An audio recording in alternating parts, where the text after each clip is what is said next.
Bharat Pakistan Asia cup 2025 match से पहले रालोद नेता मलूक नागर ने अपने संबोधन में कहा कि एशिया कप केवल क्रिकेट का टूर्नामेंट नहीं है, बल्कि एशिया की एकजुटता और खिलाड़ियों की प्रतिभा का मंच भी है। उन्होंने कहा कि भारत और पाकिस्तान के बीच मैच होगा या नहीं, इसका निर्णय सरकार नहीं बल्कि खेल अधिकारी करते हैं। नागर ने जोर देते हुए कहा कि जैसे हमारे वीर सशस्त्र बलों ने दुश्मनों को परास्त किया है, वैसे ही भारत के खिलाड़ी भी मैदान में पूरी ताकत से उतरकर पाकिस्तान को हराकर देश का मान बढ़ाएंगे। कि एशिया कप क्रिकेट का जो हो रहा है और उसमें एशिया के सारे कंट्री खेल रहे हैं और क्रिकेट का मैच होना है या नहीं होना है, जो खेलों से संबंधित प्राधिकरण है, ये फैसला तक उनको करना है। लेकिन जो मैच होगा आज शाम को या किसी भी देश को इससे संबंधित हम तीन तरीके से देख सकते हैं। एक तो पूरे विश्व में सारे खेलों के स्तर पे किसी भी देश की क्या स्थिति है। दूसरा, पूरे वर्ल्ड के लेवल पे किसी भी देश की अर्थव्यवस्था कैसी है। और तीसरा, किसी भी देश की पूरे वर्ल्ड के स्तर पे उसकी सेनाओं की अगर दूसरे देश से लड़ाई हो तो स्थिति कैसी है। तो 26/11 की तरह जो पहले वाला देश था यूपीए के समय और चुप बैठ गए थे लोगों को भुनवा के, और पिछले दिनों जो ये घटना घटी उसमें पाकिस्तान को अंदर घुस के मारा और अर्थव्यवस्था जो 2040 तक चौथे नंबर पे आनी थी भारत की, तत्कालीन मनमोहन सिंह प्रधानमंत्री जी के अनुसार, वो हम 2025 में ही हमने चौथे नंबर पे ले आए। और क्रिकेट में भी जिस तरह युद्ध में घुस के मारे हैं, क्रिकेट में भी उठा के विकेट उखाड़ेंगे, चौके छक्के मार के पाकिस्तान के छक्के छुड़ा देंगे। यहां भी जैसे हमारे देश की सेना ने कूटा है, उसी तरह क्रिकेट में भी आज इनको ठोकेंगे, कूटेंगे, पीटेंगे, हराएंगे। Bharat Pakistan Asia cup 2025 match से पहले जदयू नेता नीरज कुमार ने कहा कि अगर दोनों देशों के बीच क्रिकेट मैच होता है तो इसे समस्या की तरह नहीं देखा जाना चाहिए। खेल का उद्देश्य हमेशा भाईचारा और शांति का संदेश देना होता है, इसलिए राजनीति को इसमें नहीं घसीटना चाहिए। उन्होंने कहा कि भारत दुनिया को शांति और सह अस्तित्व का संदेश देने वाला देश है और यही भावना खेल में भी दिखनी चाहिए। नीरज कुमार ने तंज कसते हुए कहा कि अगर असदुद्दीन ओवैसी क्रिकेट का राजनीतिकरण करना चाहते हैं तो वे पहले तेजस्वी यादव के क्रिकेटी अनुभव पर सवाल उठाएं। इंडिया पाकिस्तान का अगर मैच हो रहा है तो इससे दुराग्रह किस बात का है? माने इसमें भी राजनीतिक उन्माद की भाषा। अरे भारत एक शांतिपूर्ण देश है, शांतिकामी देश है, तो ऐसी स्थिति में अगर क्रिकेट कंट्रोल बोर्ड की सहमति से कोई आयोजन हो रहा हो और इस पर भी राजनीतिक टिप्पणी किया जाना, यह बताता है कि देश के अंदर में राजनीतिक अमन चैन कायम रहे, सामाजिक अमन चैन कायम रहे, यह महत्वपूर्ण नहीं है। खेल में भी विवाद होता है। अगर खेल में ही ओवैसी साहब सवाल खड़ा करना है तो तेजस्वी यादव पर खड़ा करिए ना, कि तेजस्वी यादव कितना मैच खेले थे, कैसे खेले थे। आप तो सहयोगी बनने के लिए ढोल नगाड़ा लेके जा रहे हैं आपके दल के लोग, तो जरा सवाल वहां पूछिए कि किस कंपनी को ठेका दिया गया था, किस कंपनी उसके एवज में तेजस्वी यादव को खेलने का मौका मिला और खेलने में कितना बैड परफॉर्मेंस रहा, जरा यह भी बता देते। शिवसेना यूबीटी नेता आनंद दुबे ने कहा कि 22 अप्रैल को पहलगाम में हुए नरसंहार को देश कभी नहीं भूल सकता। पाकिस्तान आतंकवाद का गढ़ है और ऐसे देश के साथ क्रिकेट खेलना शहीदों का अपमान है। उन्होंने सवाल उठाया कि जब प्रधानमंत्री मोदी ने स्वयं कहा था कि खून और पानी एक साथ नहीं बह सकते, तो क्रिकेट और खून एक साथ कैसे चल सकते हैं। दुबे ने बताया कि विरोध स्वरूप वे प्रधानमंत्री को सिंदूर और पैसे भेजेंगे। उन्होंने कहा कि इस विरोध में माताएं और नागरिक बड़ी संख्या में शामिल हो रहे हैं क्योंकि ये राष्ट्रीय सम्मान का प्रश्न है। देखिए, क्रिकेट तुझसे बैर नहीं लेकिन पाकिस्तान तेरी खैर नहीं। जिस प्रकार 22 अप्रैल को हमारी माताओं बहनों के सिंदूर को उजाड़ा गया, हमारे लोगों की निर्मम हत्या की गई, ये देश भूला नहीं है और अभी तक उनके चिता की आग ठंडी नहीं हुई। और हम पाकिस्तान के साथ मैच खेलेंगे। पाकिस्तान आतंकवाद का केंद्र बिंदु है, पूरे दुनिया में वो धिक्कारा जाता है। क्या जरूरत है उसके साथ मैच खेलने की? बहुत सारे प्रसंग आएंगे, बहुत सारे और भी देश है, उनके साथ हम बातचीत करेंगे, खेल खेलेंगे, लेकिन पाकिस्तान एक नकारा देश है, एक निकम्मा देश है, आतंकवाद का केंद्र केंद्र बिंदु है, उसका बहिष्कार होना चाहिए। और पाकिस्तान के जो क्रिकेटर आए दिन हमारे देश के बारे में अनाप शनाप बकते रहते हैं, इसके लिए हमें नहीं जरूरत है। जब प्रधानमंत्री जी कहते हैं खून पानी साथ नहीं बहेगा, तो खेल और खून भी साथ क्यों बहेगा? इसीलिए यहाँ पर हम लोग धिक्कार करने आए हैं। हम लोग ये बताने आए हैं कि हम सब देशभक्त हैं, राष्ट्रवादी हैं। जरूरत पड़ेगी तो भारत माता के लिए, माँ भारती के लिए अपने खून का बलिदान देने हम तैयार, अपनी जान की बाजी लगा देंगे। ये देश बहुत महान है, इसका बड़ा पुराना इतिहास है। लाखों करोड़ों लोगों की शहादत के बाद ये देश मिला है हमें आजाद। तो हम नहीं चाहते कि ये सब लोगों के मन में एक दुर्भावना आए। तो हम इस सरकार को जगाने आए हैं। प्रधानमंत्री जी को हम एक प्रकार से सिंदूर माताएं बहनें आई हैं जो भेजेंगी, और चंदा हम भेजेंगे, ताकि प्रधानमंत्री जी को थोड़ी तो एक भावना के प्रति जागरूकता हो और प्रधानमंत्री जी को लगे कि देश इस समय गुस्से में है। पाकिस्तान के साथ अगर हमारे पॉइंट्स कम होंगे तो होने दो, हम एशिया कप हार जाएंगे, हारने दो। देश जीतना चाहिए, देश सबसे बड़ा है, देश से बड़ा कुछ भी नहीं है, देश से बड़ा कोई धर्म नहीं है। ये बचपन से हमें सिखाया गया है। यही हम प्रधानमंत्री जी को बताने आए हैं, भारत सरकार को बताने आए हैं कि कोई जरूरत नहीं थी, कोई इसकी इस समय कोई समय नहीं कहता। बहुत सारे दूसरे भी देश हैं जिनके साथ हम मैच खेल सकते हैं, पाकिस्तान के साथ ही क्यों? यही सारी बातें, यही सारी भावना लेकर आज हम सब यहाँ इकट्ठा हुए हैं। एक सभा को संबोधित करते हुए AIMIM प्रमुख असदुद्दीन ओवैसी ने कहा कि प्रधानमंत्री नरेंद्र मोदी का मणिपुर दौरा देर से हुआ और इससे लोगों की पीड़ा कम नहीं हुई। उन्होंने कहा कि राज्य में हिंसा और अशांति को भड़के हुए 2 साल हो चुके हैं। अनेक महिलाओं पर हमले हुए, परिवार उजड़ गए और समुदायों के बीच विश्वास की दीवार खड़ी हो गई। ओवैसी ने सवाल उठाया कि आखिर प्रधानमंत्री को वहां जाने में इतना समय क्यों लगा। उन्होंने कहा कि मणिपुर की जनता को न्याय और सुरक्षा चाहिए, केवल देर से की गई सांत्वना यात्राएं उनकी समस्याओं का समाधान नहीं है। हम योगी से पूछना चाह रहे, अप्रैल में भी करिए, अप्रैल में भी एक जुलूस निकला था कानपुर में, मुस्लिम दुकानों को नुकसान पहुंचा गया। तुमने इसी तरह उनसे, जिनको पकड़ा तुमने उनको ऐसे ही किया, टीवी कैमरा को बुलाकर नहीं किया।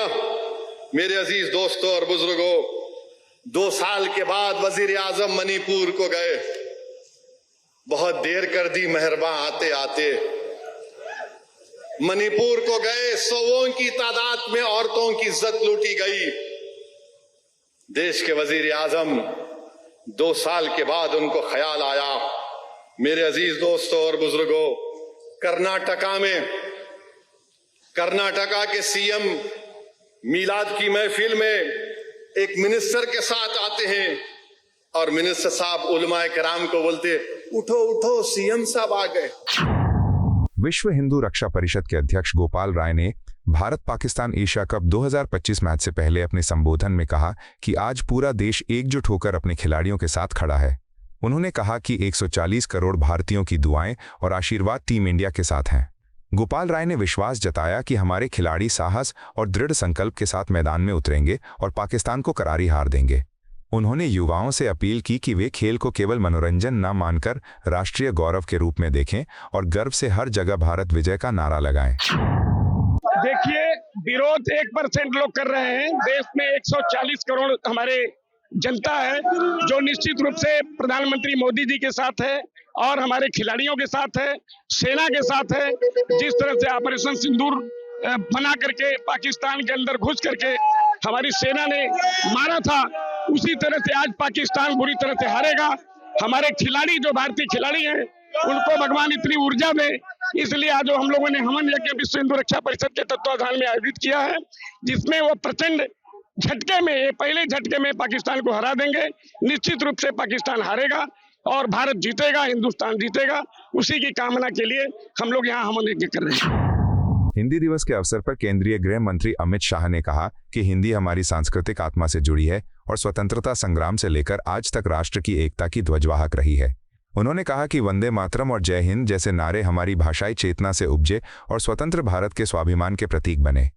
शाह ने स्मरण कराया कि जब देश आज़ाद हुआ तो संविधान निर्माताओं ने गहन विचार विमर्श के बाद 14 सितंबर 1949 को देवनागरी लिपि में हिंदी को राजभाषा के रूप में स्वीकार किया। उन्होंने हिंदी संरक्षण को हर नागरिक का कर्तव्य बताया। वंदे मातरम और जय हिंद जैसे नारे हमारी भाषाई चेतना से ही उपजे और स्वतंत्र भारत के स्वाभिमान का प्रतीक बने। जब देश आजाद हुआ तब हमारे संविधान निर्माताओं ने भाषाओं की क्षमता और महत्ता को देखते हुए इस पर विस्तार से विचार विमर्श किया और 14 सितंबर 1949 को देवनागरी लिपि में लिखित हिंदी को राजभाषा के रूप में अंगीकृत किया। संविधान के अनुच्छेद 351 में यह दायित्व सौंपा गया है कि हिंदी का प्रचार प्रसार हो और वो भारत की सामाजिक संस्कृति का प्रभावी माध्यम बने। पिछले एक दशक में प्रधानमंत्री श्री नरेंद्र मोदी जी के नेतृत्व में भारतीय भाषाओं और संस्कृति के पुनर्जागरण का एक स्वर्णिम कालखंड आया है। चाहे संयुक्त राष्ट्र संघ का मंच हो, चाहे G20 का सम्मेलन हो, SCO में संबोधन हो, मोदी जी ने हिंदी और भारतीय भाषाओं में संवाद कर भारतीय भाषाओं का स्वाभिमान बढ़ाया है। मोदी जी ने आजादी के अमृतकाल में गुलामी के प्रतीकों से देश को मुक्त करने के लिए जो पंच प्रण लिए थे, उसमें भाषाओं की बड़ी भूमिका है। हमें अपनी संवाद और आपसी संपर्क की भाषा के रूप में भारतीय भाषा को अपनाना चाहिए। राजभाषा हिंदी ने 76 गौरवशाली वर्ष पूरे किए हैं। राजभाषा विभाग ने अपनी स्थापना के स्वर्णिम 50 वर्ष पूर्ण कर हिंदी को जन भाषा और जन चेतना की भाषा बनाने का अद्भुत कार्य किया है। भाजपा के राष्ट्रीय महासचिव तरुण चुग ने कहा कि भाजपा देश की सेवा के लिए साल के 365 दिन समर्पित भाव से काम करती है। उन्होंने बताया कि पार्टी लगातार अपने कार्यकर्ताओं को जिम्मेदारियों से जोड़ने और भविष्य की योजनाओं पर चर्चा करने में लगी रहती है। चुग ने कहा कि प्रधानमंत्री नरेंद्र मोदी के नेतृत्व में इस वर्ष देश को कई बड़ी आर्थिक सौगातें मिली हैं, जिनसे विकास की रफ्तार और तेज हुई है। उन्होंने विश्वास जताया कि संगठन और सरकार मिलकर देश की प्रगति, सुशासन और जनता की आकांक्षाओं को पूरा करने के लिए प्रतिबद्ध है। ऐसा कि भारतीय जनता पार्टी 365 दिन काम करने वाला दल है और भारतीय जनता पार्टी जम्मू कश्मीर का अभी कुछ दिन पहले पदाधिकारियों का गठन हुआ है, जिलों में नई टीम आई है और आज सारा दिन बैठकर हम पार्टी के कार्य पद्धति और पार्टी के आगामी कार्यक्रमों पर चर्चा भी करेंगे और उसकी योजना भी बनाएंगे। प्रधानमंत्री श्री नरेंद्र मोदी जी ने इस साल वित्तीय रूप से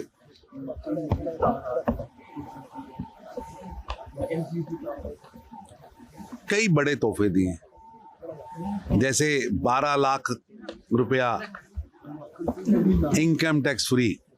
ये मध्य वर्ग के लिए एक बहुत बड़ी राहत है। इस साल हमें भारत विश्व की चौथी विश्व की आर्थिक महाशक्ति बना है। ये मैसेज भी हम सबको मिला है, सुखद मैसेज है। और अभी प्रधानमंत्री जी ने GST में ऐतिहासिक छूट देकर देश के नागरिकों को बहुत राहत दी है। ये GST का लाभ, जहां 28% GST थी, आज कई चीजों पर तो 0 GST कर दी गई। ये अपने आप में मध्य वर्ग के लिए, व्यापारियों के लिए, MSME के लिए, गरीबों के लिए एक बहुत बड़ी राहत है। और आज ये बैठक प्रधानमंत्री श्री नरेंद्र मोदी जी को धन्यवाद भी करने वाली है। Bharat Pakistan Asia cup match पर बोलते हुए विपक्ष के नेता सुनील शर्मा ने कहा कि ये एक ICC टूर्नामेंट है जिसमें मैचों की संख्या और प्रारूप पहले से तय किए जाते हैं। उन्होंने सवाल उठाते हुए कहा कि क्या देश ये चाहता है कि भारत बिना खेले ही हार मान ले और प्रतियोगिता से बाहर हो जाए। शर्मा ने स्पष्ट किया कि भारत के लिए टूर्नामेंट में बने रहना और अपनी क्षमता का प्रदर्शन करना जरूरी है। उन्होंने कहा कि इसी कारण ये मैच खेला जा रहा है और खिलाड़ियों को पूरा समर्थन मिलना चाहिए ताकि वे विजयी होकर लौटें। देखिए, इस पर पहले ही हमारे राष्ट्रीय नेतृत्व, विशेषकर आदरणीय अनुराग ठाकुर जी ने अपनी पार्टी और सरकार की नीति को स्पष्ट कर दिया है।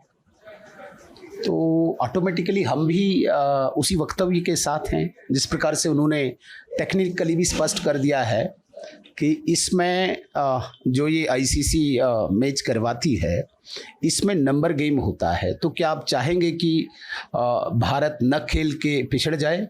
एक लड़ाई है मैदान की, तो उन्होंने स्पष्ट कर दिया है वहाँ पे चूंकि अगर हम नहीं खेलते हैं तो भारत बाहर हो जाता है गेम से, तो वहाँ पे खेलना ज़रूरी है, इसलिए ये रखा है। अदरवाइज़ ये कोई गुडविल जेस्चर के लिए नहीं है, एक टूर्नामेंट है जिसमें मुझे लगता है कि पूरी विस्तार से अपनी नीति को स्पष्ट कर दिया आदरणीय अनुराग ठाकुर जी ने, और उसी पे हम भी स्टैंड हैं। मैंने स्पष्ट कर दिया नहीं होना चाहिए, लेकिन क्या आप चाहेंगे कि भारत बगैर खेले ही बाहर हो गेम से?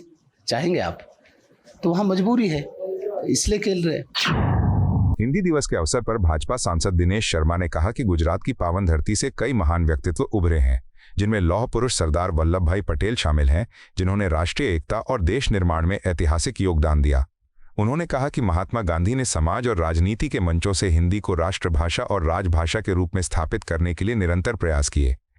शर्मा ने पूर्व प्रधानमंत्री अटल बिहारी वाजपेयी का उल्लेख करते हुए कहा कि उन्होंने हिंदी को अंतर्राष्ट्रीय स्तर पर प्रतिष्ठित किया और विभिन्न पदों पर रहते हुए सदैव उसका सम्मान बढ़ाया। देखिए, बहुत सौभाग्य है इस भारतवर्ष की भूमि का, यहाँ के नागरिकों का, कि गुजरात की धरती के 3 लाल हुए हैं। ऐसे वैसे तो सरदार वल्लभ भाई पटेल जी ने भी बहुत उन्नयन के लिए काम किया, तो कहते हैं 4 लोग हुए। बापू ने संविधान सभा में हिंदी को राष्ट्रभाषा का दर्जा मिले या राजभाषा के रूप में प्रचलित बने, बहुत प्रयत्न किया। आदरणीय अटल जी ने तो एक तरीके से संयुक्त राष्ट्र संघ में भी प्रयोग किया और हिंदी के उन्नयन के लिए काम किया। लेकिन जब हम जिक्र करते हैं कि बापू ने गुजरात के होकर उन्होंने हिंदी भाषा के उन्नयन के लिए काम किया, तो हम नरेंद्र भाई मोदी जी का स्मरण जरूर करते हैं कि जिनके आने के बाद से 2014 से लेकर आज तक का विश्लेषण करिए तो हिंदी लगातार बढ़ती जा रही है, उसका प्रचार प्रसार। और सबसे अच्छी बात यह है कि क्षेत्रीय भाषाओं का महत्व भी बढ़ता जा रहा है, यानी भारतीय भाषाओं के साथ समन्वय और हिंदी भाषा का प्रसार बजाय विदेशी भाषाओं के प्रयोग के। और जैसा कि संविधान सभा में 14 सितंबर 1949 को ये पास हुआ कि 15 साल तक केवल अंग्रेजी हिंदी भाषा के साथ में प्रयोग में लाई जाएगी सरकारी बोलचाल के उसमें, लेकिन उसके बाद भी आज वो प्रचलित है। तो माननीय प्रधानमंत्री जी ने भारतीय भाषाओं के उन्नयन के लिए सद प्रयत्न किया, और ये बहुत सौभाग्य है कि गृह मंत्री के रूप में अमित भाई साहब भी गुजरात के हैं, और जो अभूतपूर्व काम किया उन्होंने कि जब से वो गृह मंत्री हुए, माननीय प्रधानमंत्री जी नरेंद्र मोदी जी प्रधानमंत्री हुए, 35% जब वो हुए थे तो 35% भाषा का प्रयोग भारत सरकार के कार्यालयों में होता था। आज 65% के आसपास इतने कम समय में हिंदी भाषा का प्रयोग शुरू हुआ है। आपको यह वीडियो पसंद आया हो तो इसे लाइक करें, हमारे चैनल को सब्सक्राइब करें।